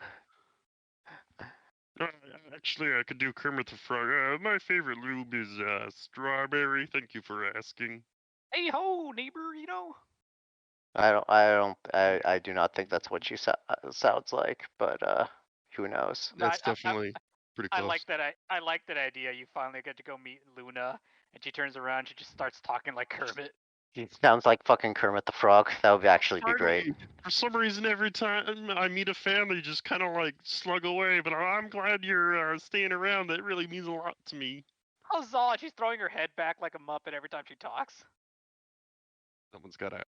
Okay, I was about to say someone's also got a fist up her ass, but that might be taking it too far. That'd be actually hilarious, though. All right, and 3. Just as no, it's 2 actually. When does Phasma bring up Hearts of Iron 4 Equestria at War when talking about a war strategy? Jesus, I'm sure you'd love that. I'm sure. Oh God, how'd you get so good at planning a war? Oh, I play Hearts of Iron 4, baby. That would be. Obviously, the ponies don't know, but I feel like if he said that to anyone else, like a human or even the commenters reading that, they would just there'd be a riot. There would be a riot. Do you think like military generals go home for the holidays and then the grandkids are like, I could be a general too. I play Hearts of Iron 4. 100%, you know. Here's how I and can they win. Just have to smile at him. Here's how Chrysalis could have won in the invasion. All they had to do was, rush tanks. Just go around. It's that simple. Just press the win button. How'd you even defeat that army, Phasma? Oh, I reinforce memed him. I just reinforce memed him and deleted their army. I told all my troops to dab at once and they just couldn't take it. Magical, yeah. A friend of mine who's watching the cast said something hilarious, and I just want to mention it. Saturn, your comment of requirement is to have 3 years of competitive Hearts of Iron to be an officer is fucking hilarious, and I just want to see that on a commissioned officer's requirement list at the academy. Based. And finally, not a question, but thorax maid outfit. I commissioned a piece of art of Phasma and Thorax and Luna, with the Thorax and Luna both being in maid outfits. It's fantastic. And Thorax is M-Preg. No. Lol. And that's the end of Crossbros questions, and we will move on to the Wolf 05, who asks, "What is a regret you have in your stories, if not about yourself as a writer?" With a lion face. A regret. Any regrets? Any regrets? I don't really regret anything. It goes back to like if you could change anything in the story, what could you? I think I could have had more fun changing the love interest from Luna to Thorax, but at the same time, it just the political and writing elements and all that other boring stuff that has to happen comes with the princess. But I would have had a lot more fun writing about 2 gay changelings. Yeah, one of these characters is, a majestic deity and the other is a gay deer. It wouldn't be a deer because skittlebugs never happen, and they never will. Oh, okay, so you like your changelings anorexic. I'm right. Very good. Real drones have holes. Oh, for fuck's sake. They're ribbed for your pleasure. Oh, yeah. Moving on. Oh, God. That's a great fucking story. That needs to be the addition to the one where they fuck. Was it Pencil who wrote the one where they fucked the changelings' holes? I think she wrote that. But that would be an excellent addition. Ribbed for your pleasure. We move on in that case to Soviet Propaganda, hilarious name. I haven't used this account in fucking years, but yes, this is Lunarist Screeching, and I'm going to ask when you will implement my idea of a church revolving around Luna selling t-shirts. I wrote that. I've got a collection of side stories that people want, and it's in the folder. Problem is, something like that, there isn't that much to write about, but I find the idea of like, there's a cult around Luna, and Phasma simps for her, so he basically endorses it and merchandises Luna, his fucking mare friend, and that's hilarious. And I'll get around to it right about never. I feel that. You saying all that gave me an idea of, since people think that Luna's a gamer, right? What if she's also a VTuber? I What guarantee about Luna you. bathwater? I'd chug that. That's some gamer fuel, all right. Fuel all the way. Dude does not sponsor this cast. She's sponsored by Raid Shadow Legends also. Never mind though.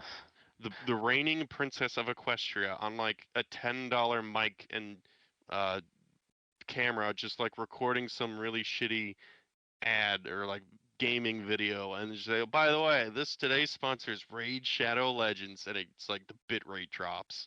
What if I like to think also that her throne has RGB on it.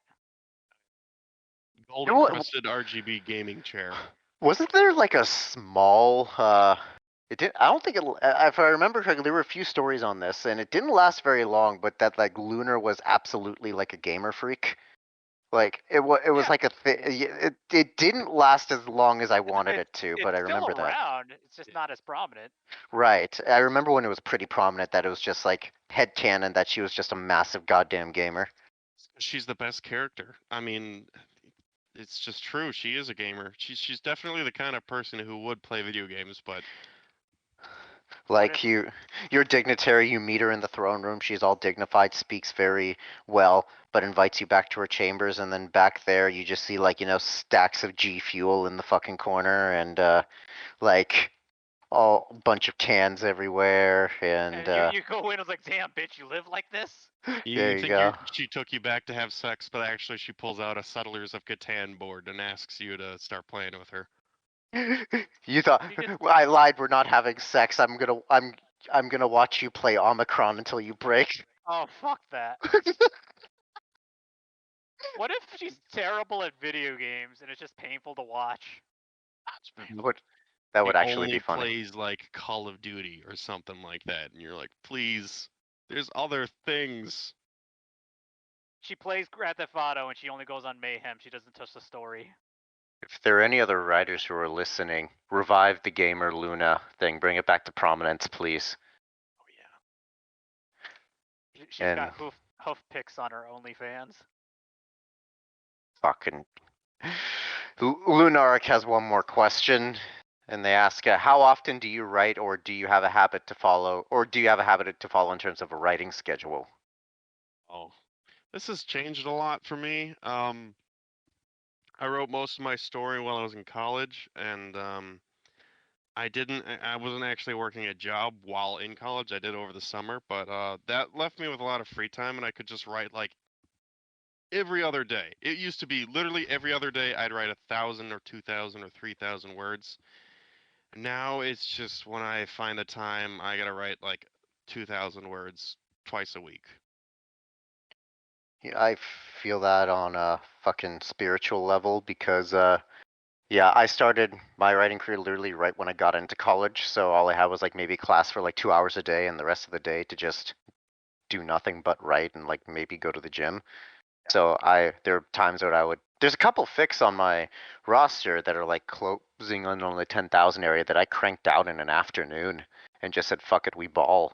And I don't think I could ever do that ever again, to be quite honest. Like, and then I advanced in my career and then actually found myself with more free time. So I'm like, oh boy, I can get back on this. And then it never happened. So then I just concluded I'm just a lazy sack of shit. Yeah, it's like the beginning of CE, Changing Expectations. I was writing 1,000 words. There was daily chapters. Chapters were daily. I would not be able to do that if I tried.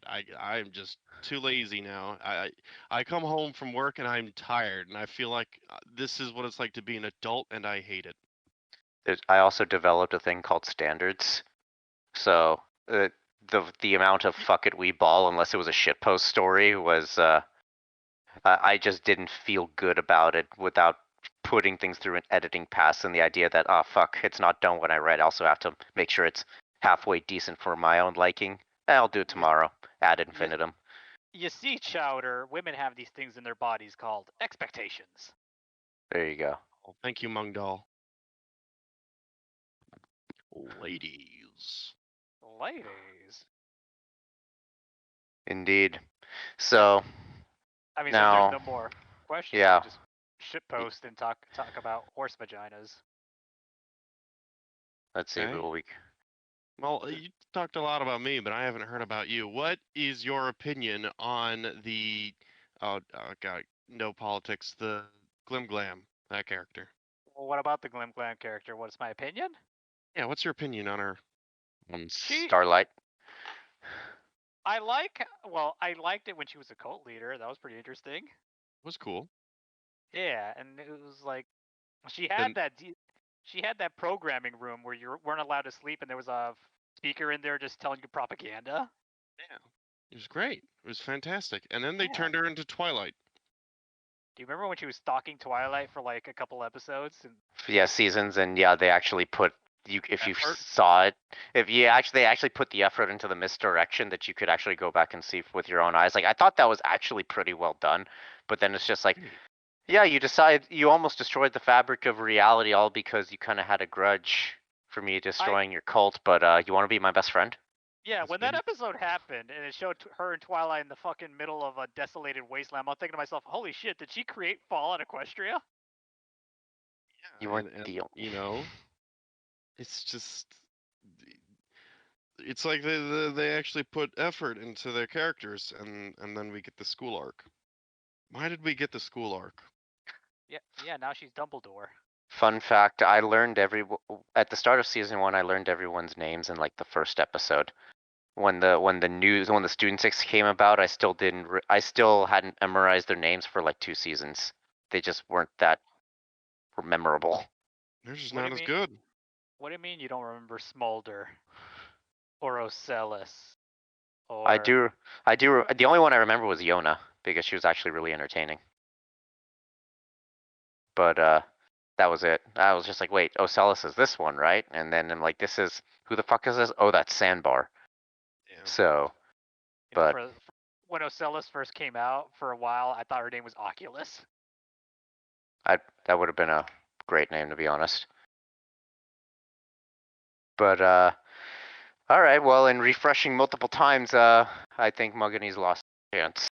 So let's see what we got.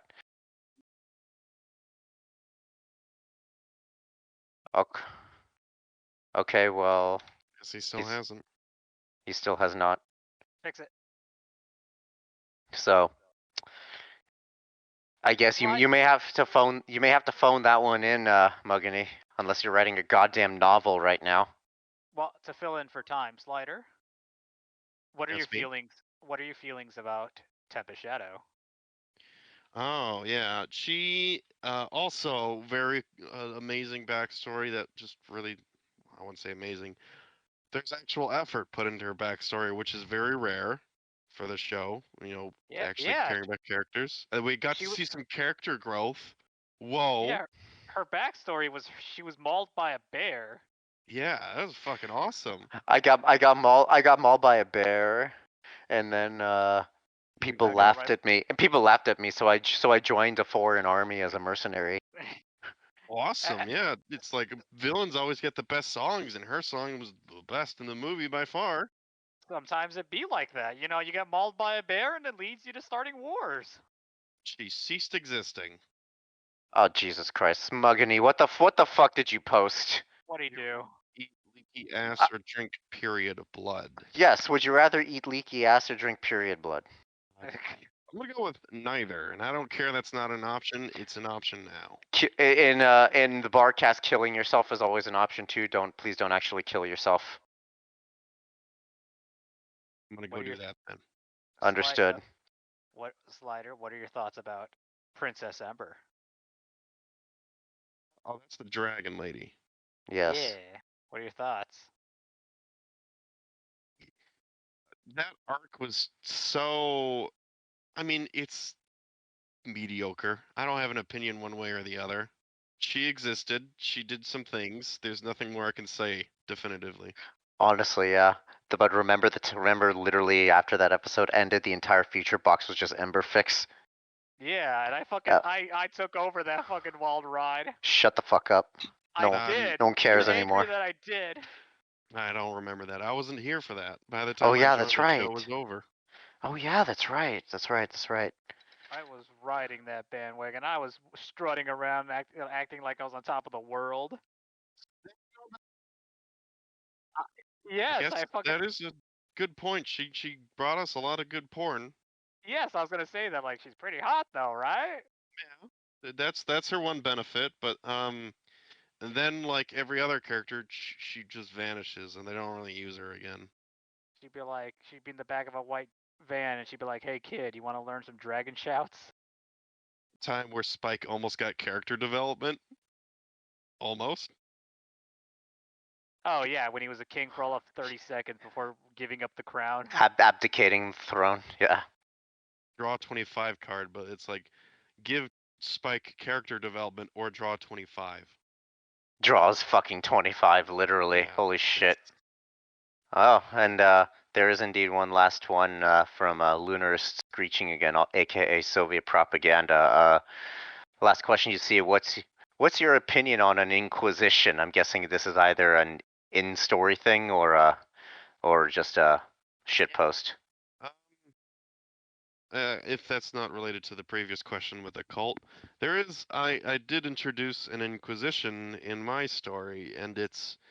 Oh, that was kind of a regret of mine, is that I made ponies evil too quickly. Hmm.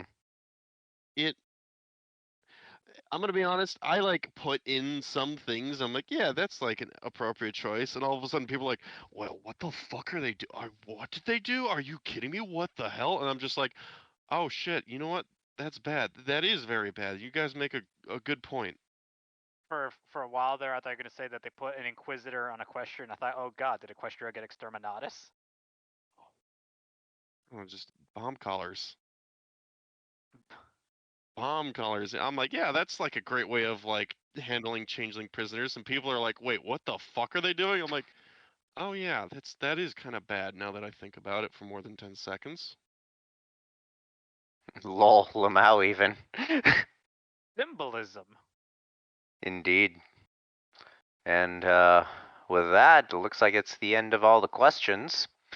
So with 10 minutes to spare, and I think that's a pretty good place to call it, I'd say. So but in the event that someone does have a glaring question for you and only thinks of it like, 2 hours from now, what would be the best way to reach out to you? Well, I'm available via smoke signal. If you can get that going, just send it off into the sky. I'll be sure to read it. Otherwise, if you send a message to me on Fimfic, I will respond. Probably, I'll at least read it and maybe regret reading it, but I will read it. If you're really enthusiastic about my story or whatever, I've got a Discord server. You can reach out. The server's advertised in a few places, but I don't really centralize that advertisement. You gotta go find it. I feel that.